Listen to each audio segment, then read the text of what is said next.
Okay, let's get started. Welcome everyone, and thank you for attending today's first genealogy Zoom talk. My name is Paul Johnston, and I'm the president of Clan Johnston in America, serving both the United States and Canada. Before we begin, I'd like to explain how the Zoom session will work. This meeting is being recorded and will be posted to the CJA members only website.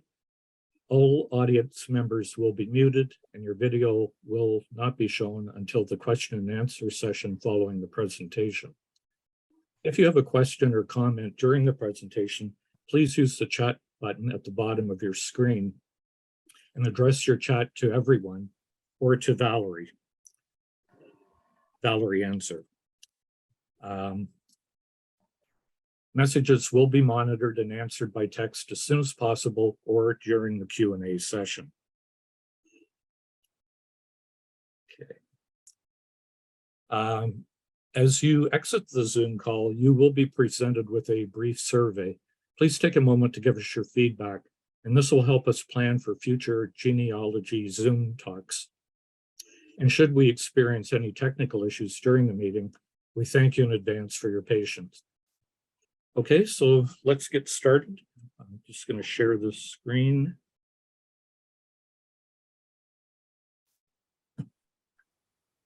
Okay, this is our first in a series of Zoom talks focused on genealogy and history, and we look forward to your feedback. We would also welcome member contributions to these sessions. Today, we are joined by our resident genealogist, Barbara Gorham Johnson, who will take us on a tour of the genealogy and history resources on our members only website, which we call MOW or MOW sometimes. Barbara has been on the CJA Council as our genealogist archivist since 2018. She also chairs the CJA Genealogy Committee, which meets by Zoom quarterly and provides us with genealogy resources, newsletter articles, and history resources, and they respond to member inquiries. And by the way, everyone is most welcome to join this committee. Barbara has been researching her own family history for over 25 years and has often traveled to the Family History Library in Salt Lake City. She has traveled to her ancestors' homelands to continue her research, most recently in the British Isles and Europe. Barbara speaks frequently to local genealogical societies about DNA and genealogy, as well as other related topics. She has a degree in microbiology and has done research at the University of Washington and has taught science at the Pacific Science Center. Barbara is a retired park ranger and lives in Mount Vernon, Washington, where she is active in the Skagit Valley Genealogical Society, the Celtic Arts Foundation, and of course, Clan Johnston. So I will now turn this meeting over to Barbara. So take it away, Barbara. All right, thank you, Paul. And this is going to be a brief introduction to the genealogical and history resources that are on the website. And once we go through all this and we have the Q&As, then I encourage you to explore more on your own of all of the different topics that are in the MOW. And remember, if you have more questions, feel free to email genealogy@clanjohnstone.org, which is also in the governance tab and in the Spur and Phoenix, or the S&P as we call it.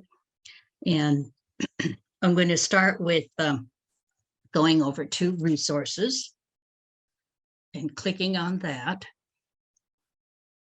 And we'll go. Barbara, Yeah. I just want to confirm, can you see my screen okay? Yes, perfect. Okay, yeah. And you're on resources, go down to genealogy and then over to genealogy and history library.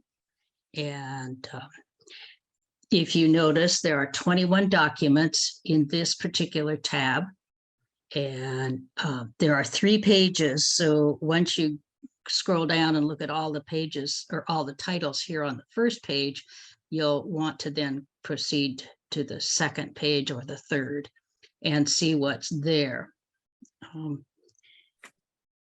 The first stop we're going to do is the Annandale family book, which in volume 1, and we go, and it's quite lovely. I'm not sure who scanned it.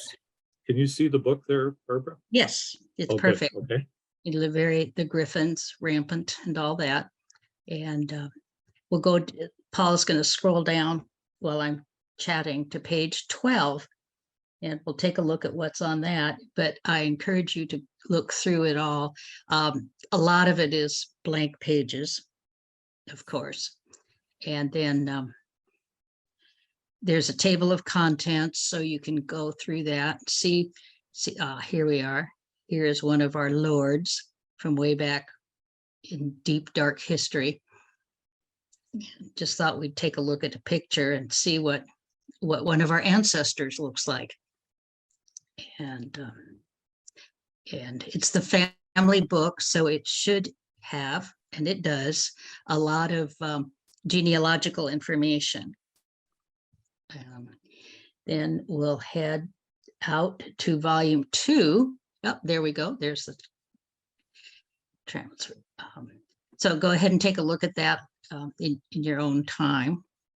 And then there's 2 volumes, so you're going to see a lot of similarities of where it was and how. There we go. And don't you love that curly wig? It must have been heavy to wear.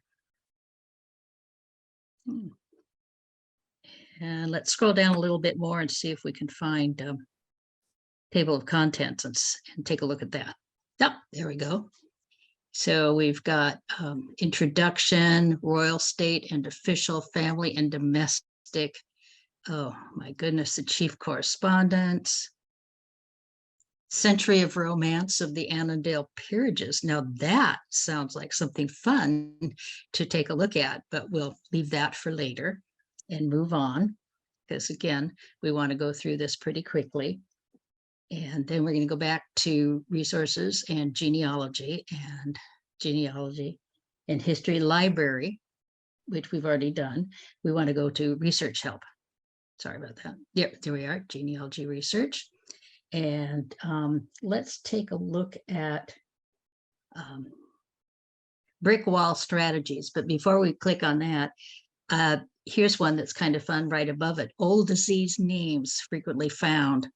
And if you find a death record and somebody has epilepsy, it means blindness. And that's helpful to know all this archaic stuff, because you'll find death records and death certificates in particular in the 1800s that talk about somebody dying of brain softening or apoplexy, which is very common, bad blood, syphilis. So these are good things to know as you're doing your family research and seeing what sort of health issues are prevalent in your family. And we'll go on to brick wall strategies, because that's where I'd like to stop for a wee bit. And this is something that I found on the web, so I just borrowed it. But you're all going to run into brick walls. If you haven't already, you will, I guarantee it. I've hit very many of them over the years. And so sometimes you need to stop, take a deep breath, and look at what suggestions there are for this. And there's many others also. So this is kind of the beginner level. But again, all of us, no matter how expert in many years of research, we're going to have brick walls. And one of those that I find the best is to have somebody else look at my research. And they'll say, well, have you thought about looking up X? And it could be another genealogy society, a history society, take a DNA test, now that those are very, very common. Queries at other groups are very helpful. somebody else has probably done the same research as you and found how to get through that brick wall. Okay. So then let's go to, 2 pages. Lots of, in fact, go on down all the way. Never, never, never give up. And who do they quote? But good old Winston Churchill. All right. And let's move on to Genealogist Corner, which is a month or quarterly issue in the or column in the S&P. And the purpose of this was to collect just the genealogy articles in the S&P, so you don't have to go through every single spur and phoenix, the entire issue. We cut and pasted them in here. And we have set time limit of 2002 because we didn't want to go way back. Things have changed so much in genealogy research over the last decade or so, especially with DNA. So this is how to specifically research and ask for a query, submitting our genealogies, a lot of stuff like that. Again, just keep going and see if you can find a topic that looks promising for your research. But again, it's much more consolidated than having to go through every single issue of the Spur and Phoenix. And we try and have always one article, probably 2 in every issue. And what we're trying to do when we write these articles is come up with some help that we sense would be helpful for most of the clan members. Okay. Then we're going to move on to Johnston Family Histories, which is a future project. We have only one at the moment, but I love this crest, but it's where you can submit stories of your family histories as well as historical Johnstons. And this is all we have at the moment, and we would love to have folks submit their family history stories. Oh, and that's Ray Hill's horrible picture.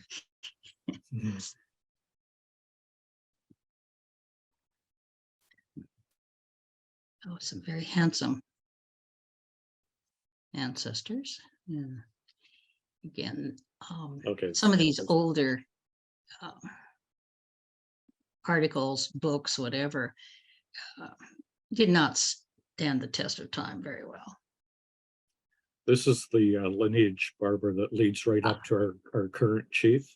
Ah, yes. Lord Patrick Annandale. Thank you for stepping in. Yeah. He submitted this article, actually. Ah, yes, he is certainly, from what my little contact experience with him is, he is a delightful person. Yeah, understand. Val, you have visited him, and Lord David, and they don't seem stuffy at all, and which is just delightful. And this is a good history. Oh, there we go. Yeah. Yeah. Okay. And having, yeah, thank you. And having been watching all of the royalties going on with the Queen's funeral, it's interesting to see all the lords and ladies and earls. And some of it means something to me as a mere American. And we're going to stop at the CJA archives, which are held in a library in Moultrie, Georgia. It's associated with the University of Valdosta. I think I said that right. And it's called the Odom Library. And there we'll take a brief look at the inventory there are two versions. One was really old and was out of date. And I asked the archivist there to please give us an updated index, and she very accommodating did so. And this is strictly a list. There's no clicking on it to find out, but Johnston Family Association magazines. If you find something that's, you might find a record of your ancestors, you can always contact the librarian at the Odom Library, and they will do a lookup for you if they can. And you always want to keep it very, very targeted and simple, that you want to see the James J. Johnston of Pennsylvania, 1786 to 1852. And could they please, and often librarians are wonderful at photocopying or scanning and emailing you the documents. So keep that in mind. And if you want to, you can travel there if it's not too far away for you, and make arrangements to visit the archives and actually look at the documents. Okay. And again, the purpose of this was to provide members with an inventory, which we have done. So you can take a look at that later on and see if there's something that's pertinent for you. And DNA research help. This seems to be a very popular topic.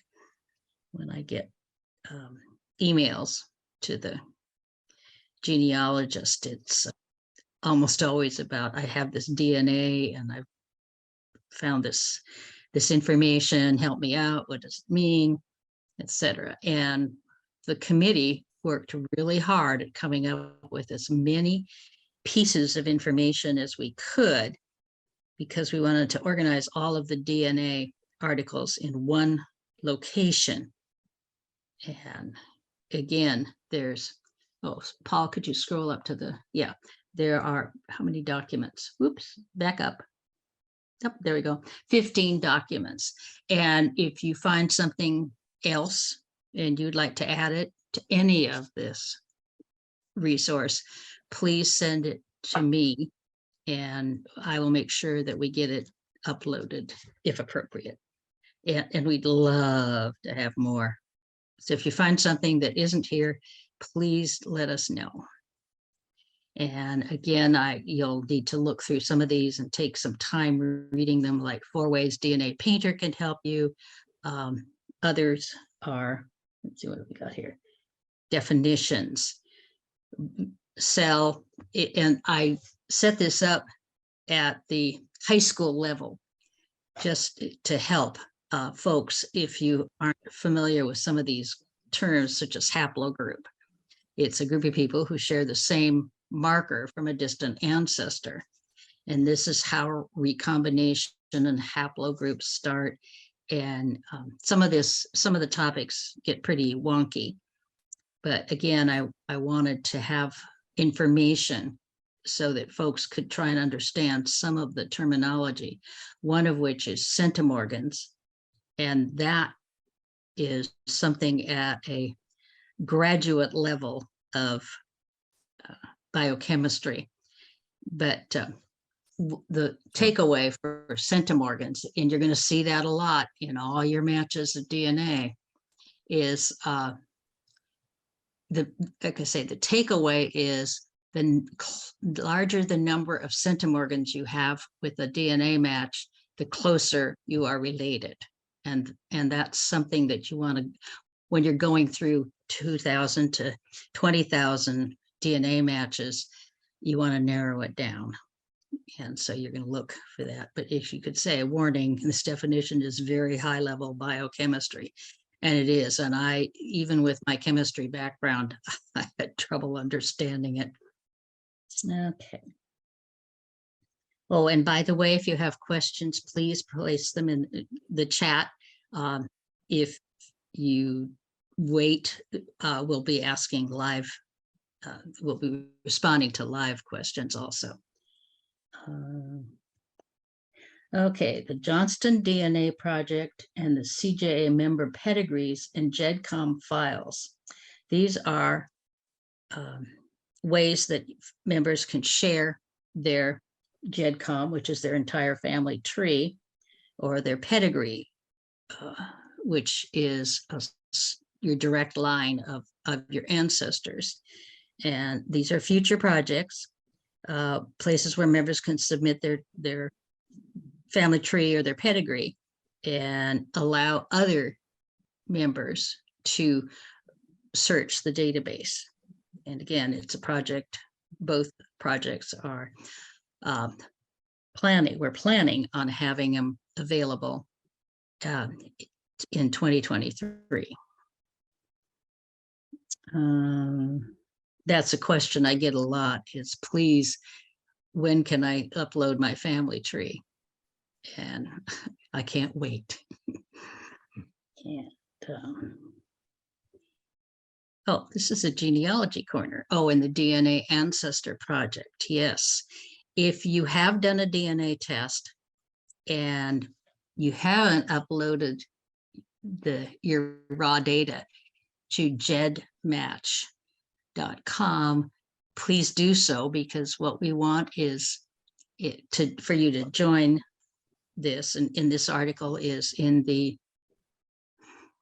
what issue is this? Can't remember now. Summer S&P. So last year's.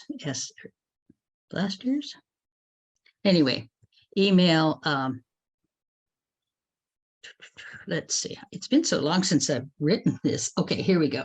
Yeah, there's the three people who will accept your registration, and what we need is 50 members to have a Clan Johnston only group on GEDmatch. But again, it won't hurt you to upload to GEDmatch. It's a free site. It searches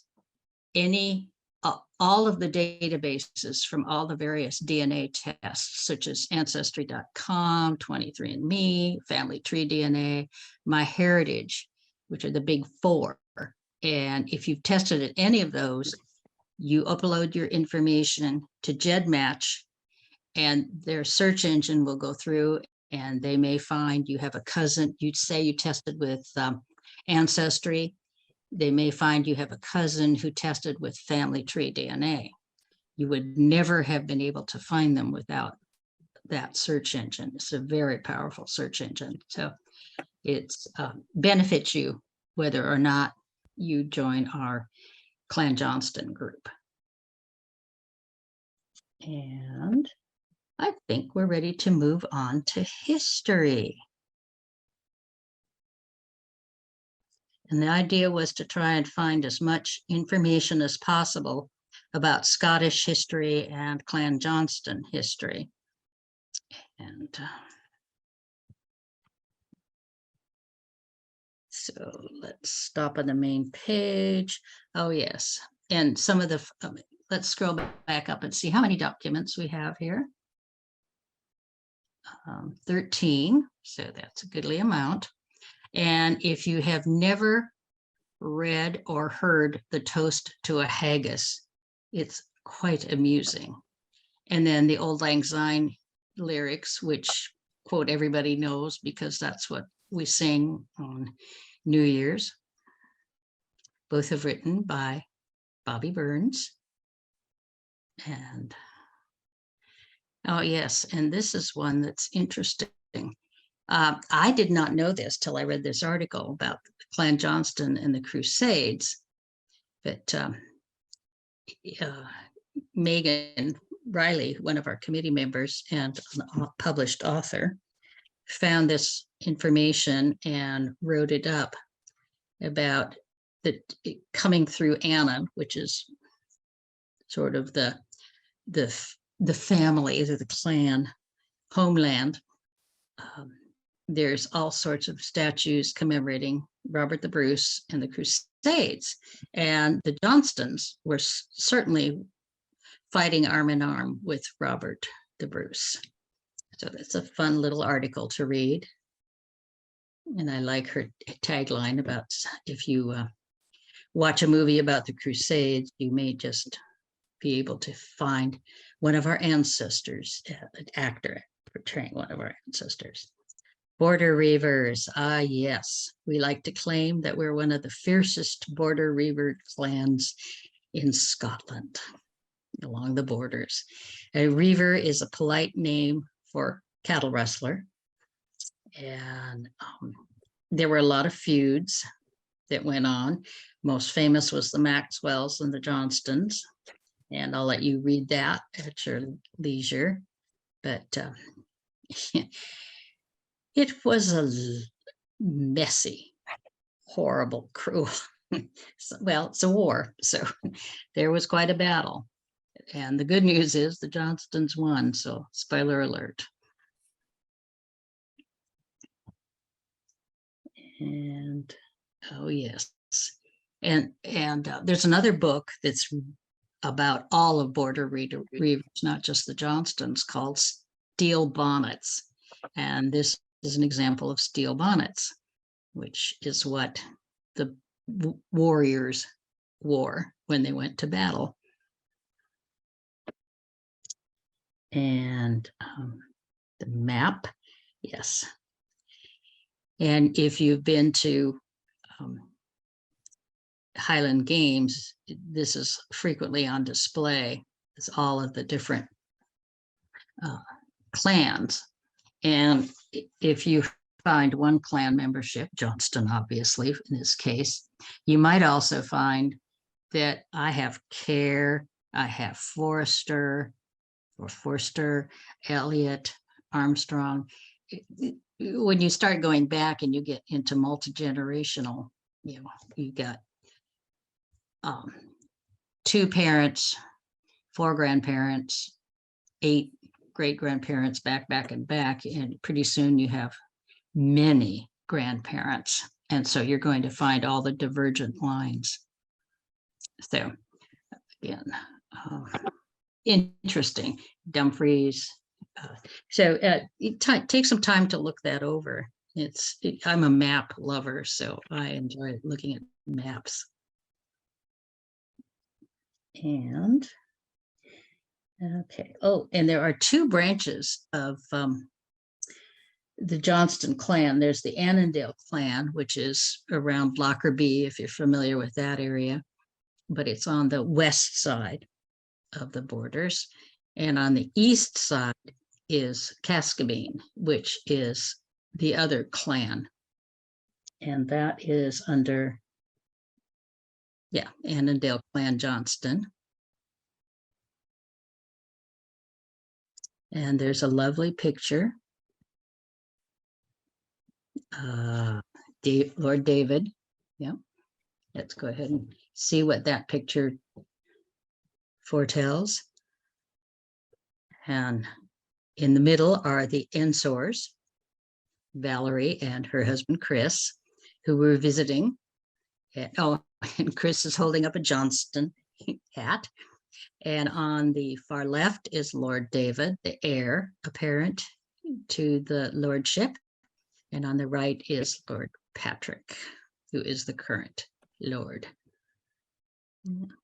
And again, according to Val and others, they're lovely people. They're not terribly stuffy.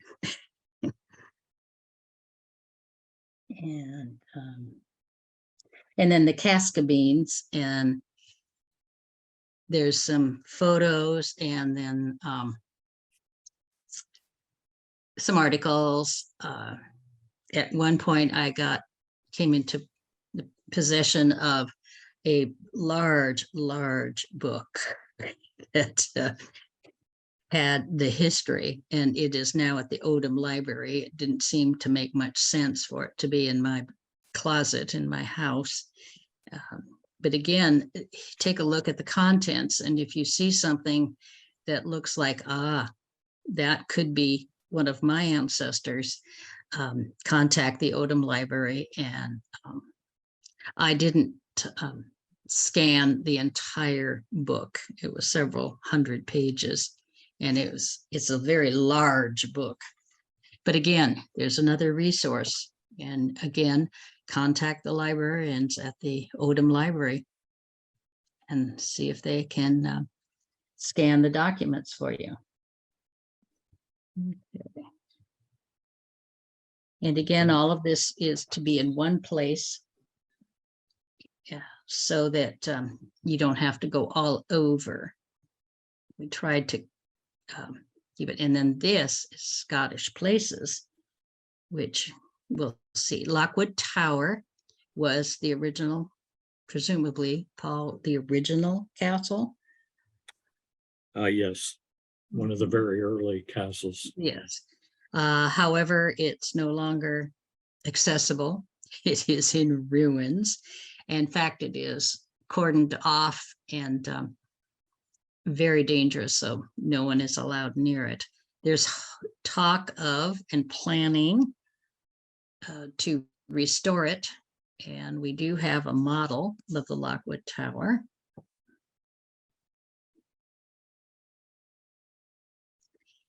It's a scale model that I believe it was Art Johnston who made the Arthur, yes. Arthur. Thank Yeah, you. Butch, they call him. Yes. Made this. Yes. And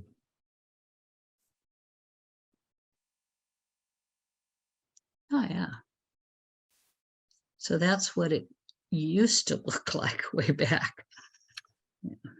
But it's definitely not in the best shape now. Yeah, and this is the current condition. So it's definitely in ruins. yeah, it's in ruins. Mhm. Okay. And now we'll take a look at a little bit more modern Ray Hills, which is the now the Lord's estate, and in much better shape.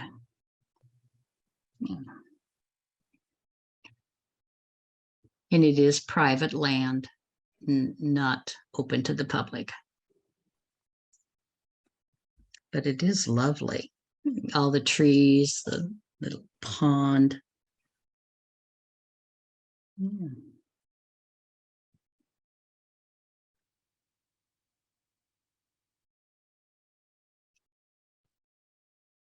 Okay.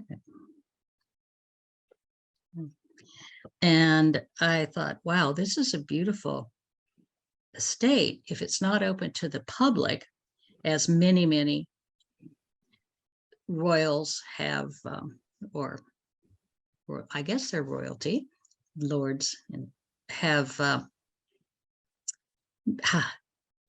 maintained their palaces, castles, estates by admitting tourists to come in and tour at least some of the public areas of the, I call them castles or palaces, certainly bigger than my house. And since it's a private estate, they do take care of their lands, and from that they earn their money.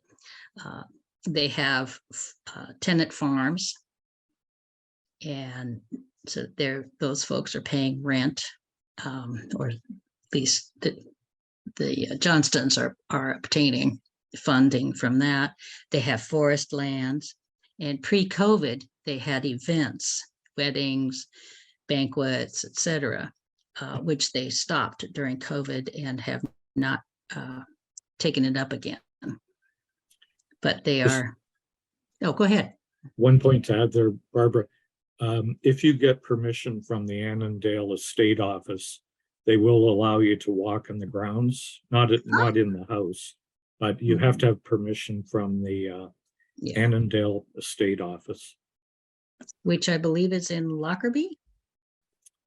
It's in Moffat, near Moffat. Moffat, okay, thank you. Yes. Okay. And Dumfries and Galloway is the huge area. And the part that's really fun is there. It talked about the Reavers and how they are cattle rustlers. And when the Johnstons stole cattle from the English across the border, they would bring them back and hide them in what they called the Devil's Beef Tub, which is basically a gulch, large place to hide the cattle. I'm not sure how efficient it was, because then the English would come across the border and steal them back. I mean, hey, they played the game. And one of the things we wanted to especially emphasize is the what's new section. When you come into the members only website, on the far right, you'll see that orange box that says new, and it's what's new. And the idea was to keep some of the latest stuff up to date right here, and then gradually retire it.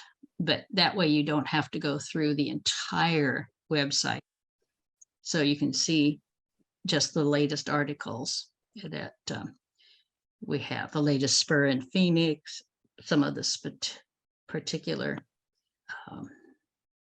articles, the genealogy corner, a lot of stuff. So again, we rushed through this, but we wanted to keep it pretty short and then open it up for questions. So Val, have you been monitoring the chat? And do we have? I have been. We don't have any questions so far. Okay. Well then, how about Just we be- ask? Oh, go Just ahead, Paul. before we get to that, Barbara, I just want to thank you for your presentation, and Oh, thank you and your committee for the work that they've done in putting Oh. all of this together. So yeah, we can begin the Q&A session. So Val, if there's no chat questions, we can open it up to the floor to our audience to ask Barbara questions about the website or genealogy in general. So your audio will now be unmuted, but please take turns and try not to talk over one another. mhm. And if you have background noise, such as the dog barking or your kids screaming, please mute your microphone. Okay, so let's begin. Yeah. Well, and how about folks raise their hands and well, except we don't have a lot of people on camera. So I guess we will ask folks to just ask questions. You can just unmute yourself. John Mhm. Johnston. I have a question. Mhm. I've got DNA information from Ancestry, DNA, and from 23andMe. Will that sync with what you're putting together? The Johnstone GEDmatch? Mm-hmm. Right. Yes, because GEDmatch, you're going to upload your DNA, both of them. I have 4 tests I've done, and I uploaded the raw data from all of them and found I matched myself, which was good. I also found other matches that weren't quite as close. But yeah, that's the beauty of GEDmatch, is it's a free website, and it doesn't matter where you tested. They keep it in their database, and they have a powerful search engine.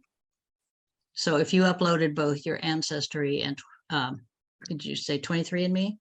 Yes. Yeah, you'll find that you match yourself there with those 2 sites, and you're going to find other matches from family tree DNA. You don't know. And again, that's the beauty of GEDmatch. Does that answer your question?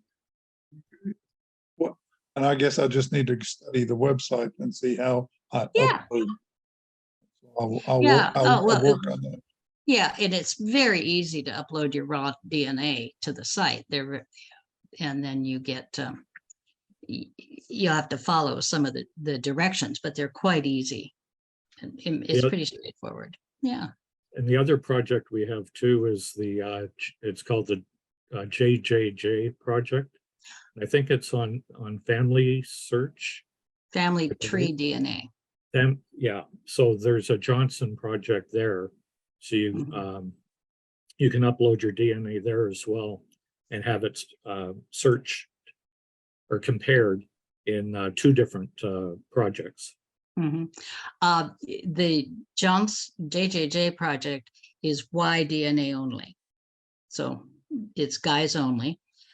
Whereas GEDmatch is autosomal, which is what Ancestry is. Okay. Ingrid has her hand up. Yeah. This is probably a really dumb question. I had my ancestry DNA done several years ago, and my late father is also done, who is my Johnston connection. How do I upload? Where do you find the raw data in Ancestry? All I see is their little pie charts that show me how much, from this area and how much from that area. Mhm. How do you find that? Well, your raw data is the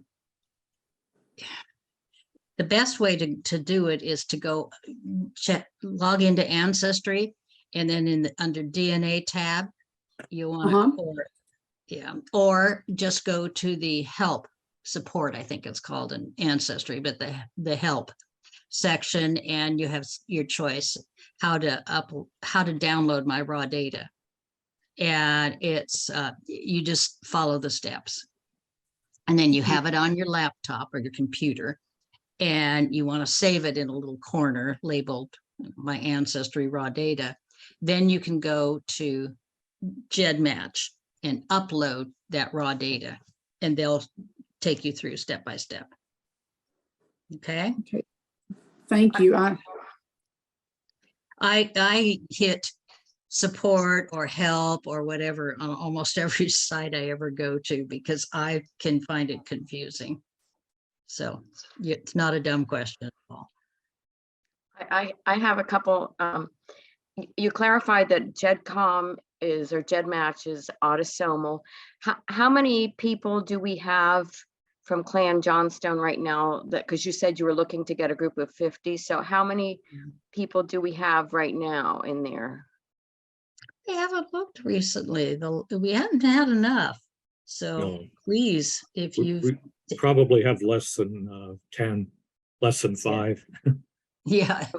But the thing about GEDmatch is it will compare your DNA to its entire database. So there could be Johnstons out there who aren't part of Clan Johnston who could show up on your results, or other family names where there's a close DNA connection. So just putting it into GEDmatch, you're getting your DNA compared to millions of other people. Okay. Yeah. So My dad's mother was a Johnson, so that's where I'm connecting in. And then I'm in touch with my dad's first cousin, who is a Johnson. And so he's had his Y-DNA done on Family Tree, and then I've had my autosomal and my brother's autosomal done on Family Tree. And then we got contacted by, and we're in the Johnson project he's in the Johnson project on Family Tree and in the White Mulberry group. And then we were also contacted by another project, Johnsons or Johnstons of Northern Ireland, which they're looking for the ones that came through Ireland before, after Scotland, and then over and either stayed in Ireland or they're in the US. And that's a very active group that's been really helpful. So I don't know if anyone here, but they identify people through the Y-DNA testing on Family Tree. If you're in, join the Johnston, actually it'll show up in people's matches. So if anyone's interested in that, and they would have to do the Y-DNA testing, and then it would, they're always on the lookout for who the new matches are and stuff. But if you're specifically Johnsons of Northern Ireland that came to the US afterwards, and there's a match there, then that might be of interest to some people on here. So that's good. Thanks, Janet. Yeah. Barbara, there's a question. What was the Northern Ireland group? Oh, Janet, would you like to answer that? It's a project. So within Family Tree DNA, you can join different projects. So there's surname projects and interest projects. So like my last name's Downey, so I'm in the Downey project. And but there's, Johnson, which is a huge, I think there's like 3,500 people in just the Johnson surname group. And then another project is Johnsons of Northern Ireland. And you have to they look after you test, they'll look at matches and they invite people to come in based on if they're a close enough match to match the research that we're all looking for. And just in case folks don't know Irish history and the Highland clearances and the Ulster plantation, there were, let's see, the Ulster plantation was about 1600. Cromwell in particular said he didn't like the Catholics and in Ireland, so he tried to figure out how to suppress them and told the Highland Scots, hey, I've got free land for you over in Ireland. And so she suckered the guys to come, the Scots to go over to the Northern Ireland, Ulster area, and said to the Catholics, you don't own this land, you're tenant farmers. These guys own the property now. And so it was extremely oppressive. And then a lot of them left a couple hundred years later for the States where there was free land. And they displaced the natives, of course. But yeah. So the Ulster plantation was a nasty bit of business. Okay, does that answer the question? No, apparently. Anybody else raise their hand or have a question? Oh, John, go ahead and unmute yourself. John, I can't hear you. You got to unmute yourself. There. Here we go. I was just looking at Ancestry DNA and I don't see on it, I got to one place of help and hints or something like that, but it didn't, and now I can't even find that because that's my typical with for courses. But if I can find it again, I didn't see anything that said upload or anything like that. Download your if you just typed in either in this, I'll have to go to Ancestry myself and see, but there's a help, and then under DNA, you can click on that tab. It's going to be across the top. And yeah, it's if you under, click on- actually it's under support. yeah, And okay. then, you go to support, and then there's a Ancestry DNA column. And the bottom of that is downloading DNA data. Yep. So you want to download it from Ancestry because they would have it. And then if you want to upload that file they send you to another site like GEDmatch, that's the process you would take. So it's Ancestry would strictly be a download. And then you take that file and you would have it available to upload to GEDmatch or any of these other projects. Okay. Well, Yeah. I've got a project. Yeah, in fact, if this, I can say this, I have tested at 4 places. I've downloaded my DNA, raw DNA from each test site and kept it because I paid for it. Right. And I own it. So to quote somebody, yeah. And you can then upload all of them again to GEDmatch. In fact, some of them, MyHeritage for a while, it was free. I could download my raw DNA from other sites and upload it to MyHeritage. Now they're charging for it, but often they'll give you a discount because you've already tested. So you've got the raw data and you upload it, and they each company has their own software. But it's a little tweaky different. You may find when you get your ethnicity estimates, for instance, that I'm, say 10% Celtic at one site and 20% at another, because the software, it varies. So it's helpful to get tested at as many sites as you can afford, because first of all, you'll get matches, more opportunities for matches. And secondly, your ethnicity estimates will vary.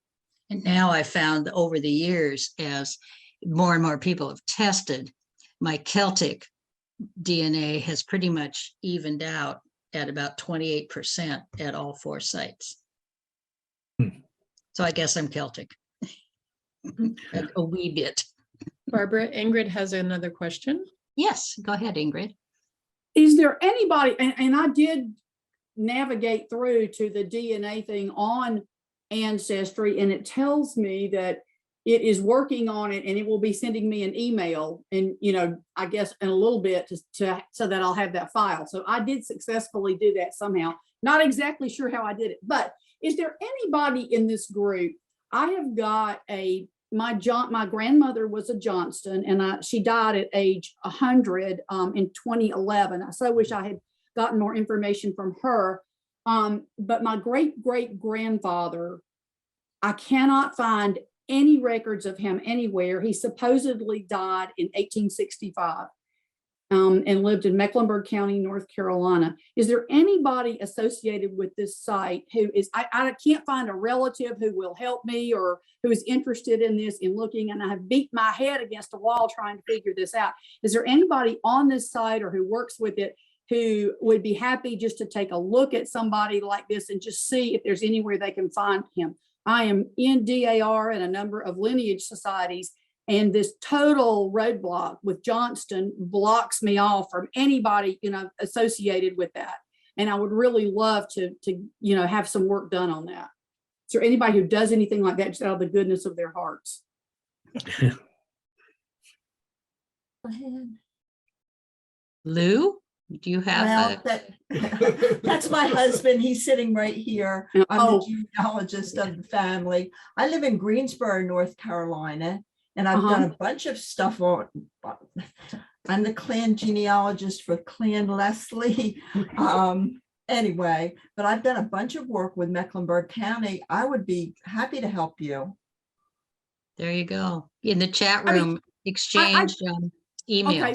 I just need somebody, I think I'm crazy. And if I just had somebody one of my DAR registrars thought they had it through John Johnston, like one of those things, but they couldn't get the last connection to him. So I will send you my email. How about that? I'll put that in here.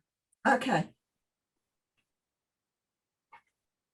I will say it gets very confusing. Johnsons and Johnstons and Johnstones. Very, very, because I've been trying to make connections. I've got a story lore of Scotland to Barbados to South Carolina. We know South Carolina, we think we got Barbados, but we don't know who left. I've got a John Johnson in Barbados who arrived like in 1623. We think Archibald Johnston came to South Carolina in about 1690.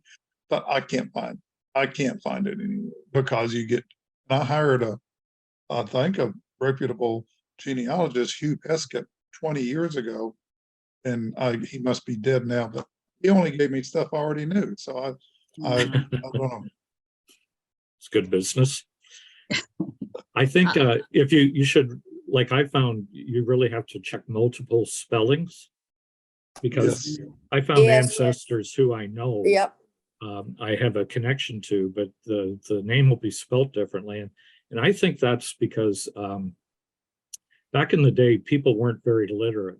So, the census taker or the priest or the minister who was going to marry them would write it down phonetically, just the way it was pronounced. So you could get a spelling change right there that was nothing legal. It's just the way they heard it.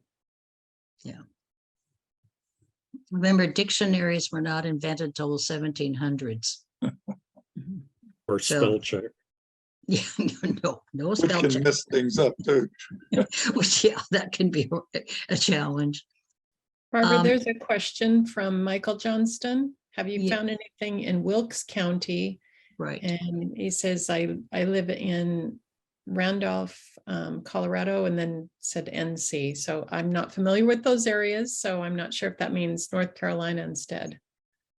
I think it means Randolph County. Ah, So Michael, unmute yourself and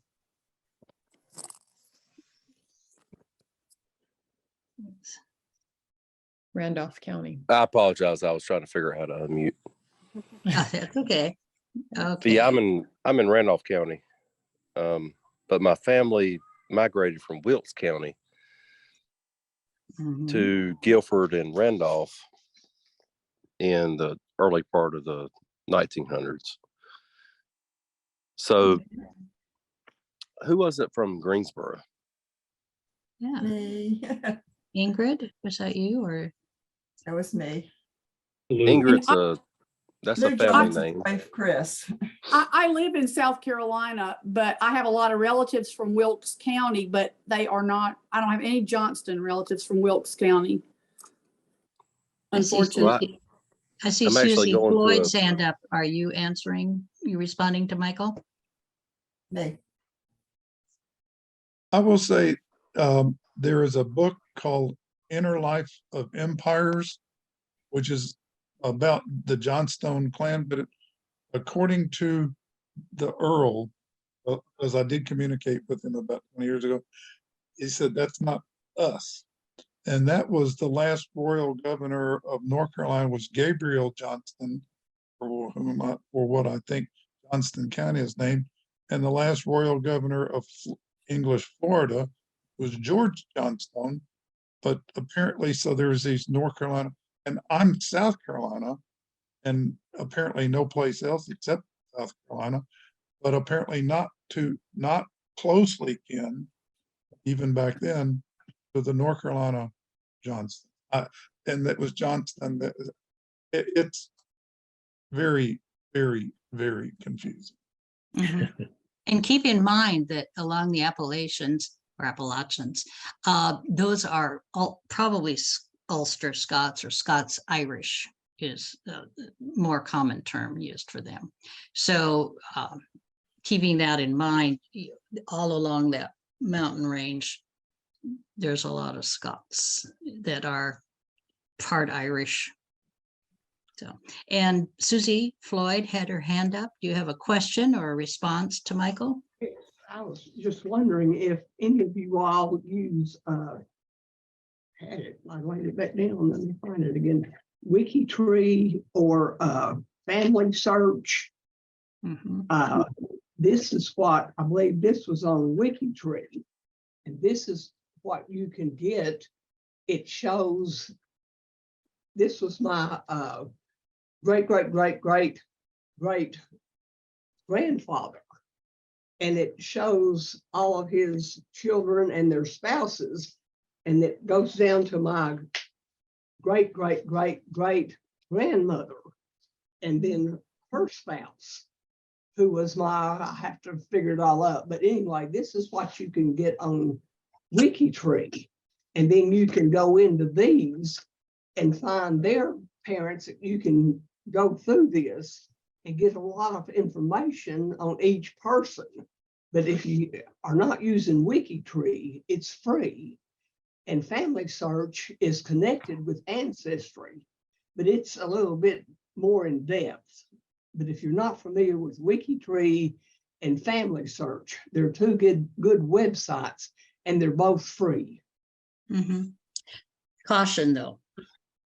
Family Search, Family Tree is not always accurate.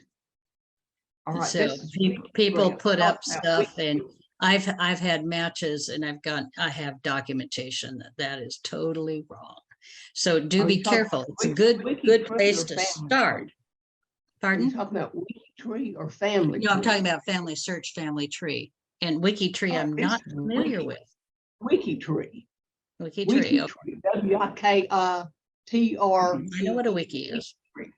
Yeah. Okay. No, Just it's be not- careful, make sure that there's documentation to back up the Yes. lineage. Yeah, I- but I they're think- good places to start and good clues. Yes. I think there's maybe a confusion between family tree DNA and a family tree that you find on Family Search or some.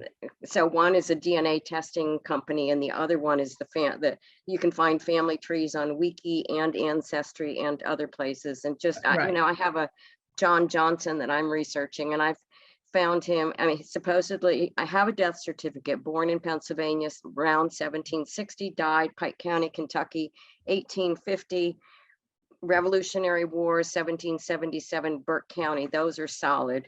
And I have found him listed with 5 different wives and all kinds of stuff. I mean, they got married in like 1785, but didn't start having kids till 1809 and stuff that is just ridiculous. So I haven't found anything that is supportable yet in terms of who he was married to and where he was in that whole saga. And if anybody has Kentucky roots that might, if they've researched, I'd be happy to hear about it. So, Okay. I, I'm in Kentucky, but right. we came from South Carolina in about Oh. 1900. So Okay. all my Johnstones go back again to South Carolina. So Yeah, we would be opposite. Yeah. I am Susan- sensing, Paul, that we need to set up some sort of a group that can exchange this information. Yeah, this is amazing. Yeah, and that's the intent of the GEDCOM files and the pedigree files. And to do those is easy enough, but our challenge in setting that up is making them searchable for the members so you can actually find these other connections, and B, privacy settings.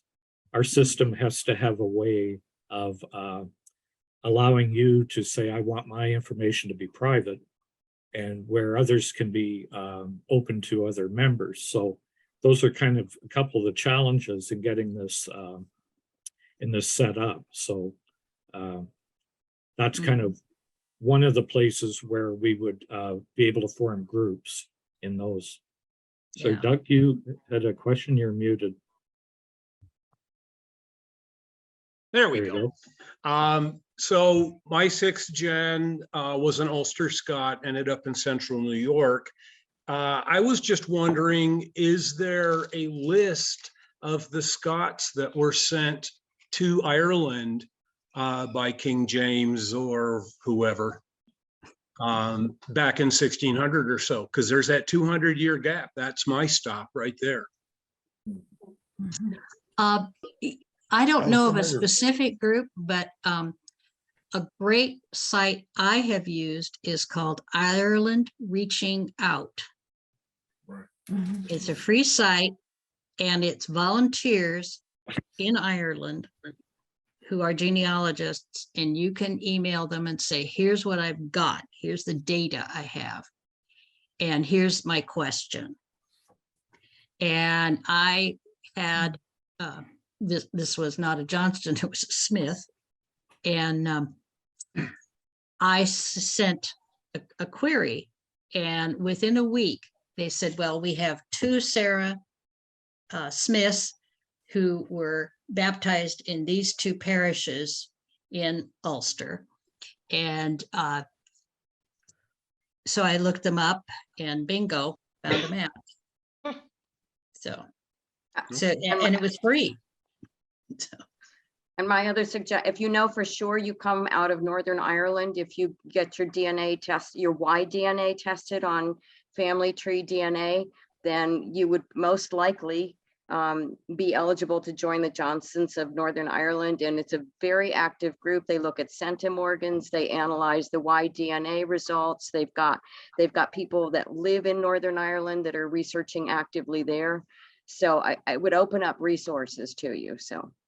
I've done all the way up to Big Y 700 on Family Tree Oh, DNA. Okay. And I've uploaded my GEDCOM.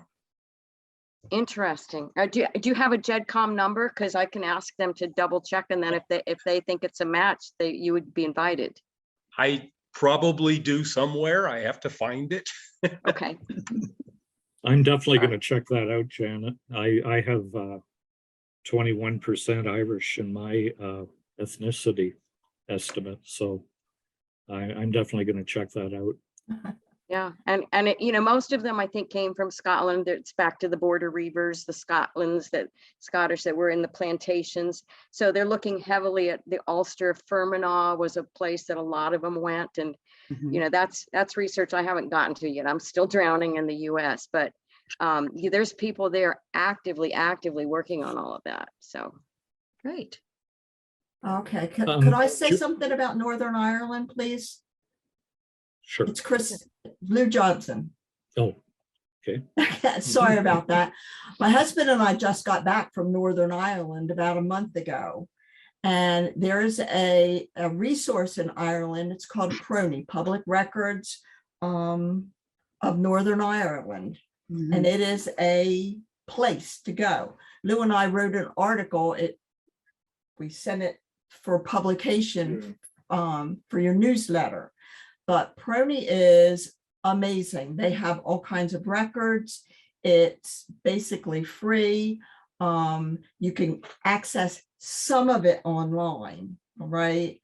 The one genealogist that I work with there said they don't open up all the records because they don't want the Jesus Christ of Latter-day Saints baptizing everybody. So they're keeping their records somewhat private, but I have a handout, immigration records. They have that.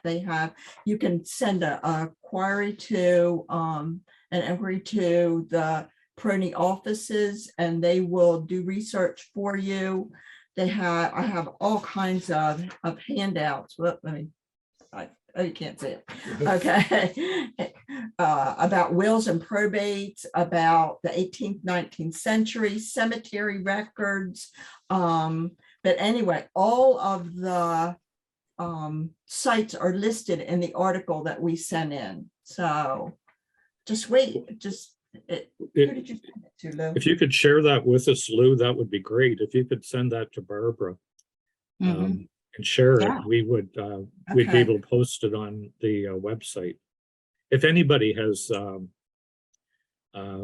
resources like that, or something that they've discovered in their searches, if you share it with Barbara, we'll make sure that our members get to see it.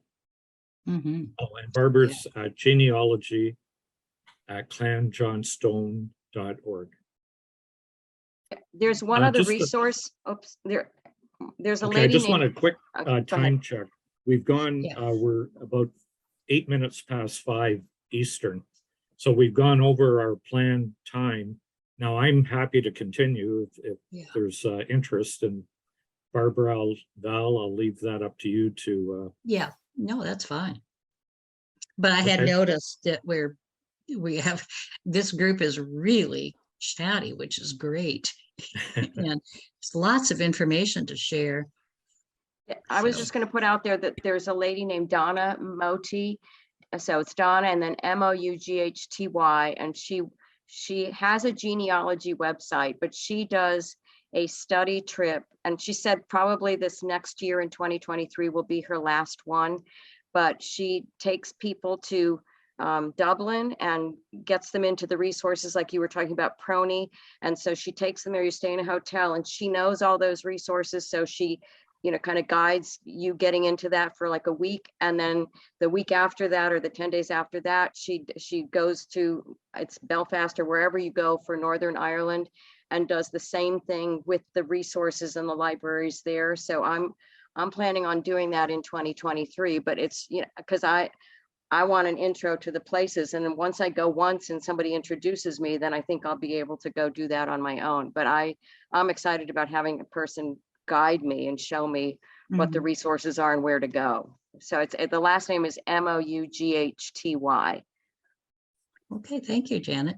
Susan Zupan has her Yes. hand up. Hi, I am so glad you guys did this. I was ready to not be a member of this group because I wasn't getting what I wanted to out of it, and this is exactly what I wanted to get. So I will still, I'm gonna continue my membership and I'm gonna email one of you guys. I'm learning all sorts of new people here, so I would really like to get on your committee with the genealogy. And, oh, I do have a question. When you're talking about you want the genetic from just the males, is that the ones where you're trying to get as many as you can? Or because I have mine done, but we don't have any males from this ancestor that I know. So Well, I think what you're asking is two different things. The Y-DNA is on Family Tree DNA website. okay, Autosomal for the GEDmatch project is autosomal, so males and females can upload. okay, that's the one I did, because I did Ancestry. Yep, perfect. Okay, so are you asking for autosomal then, or just the male? Both. Both. Well, Okay. GEDmatch should be autosomal. Yeah, but Cliff Johnston runs the Y-DNA surname project. It's called. Okay. Yeah. Okay, thank you very much. And I appreciate this. I wish we could meet more often than just, are you planning to do it again at some time Well, in a Yes. few months? Or, yeah, at the end of the session, there's a short survey.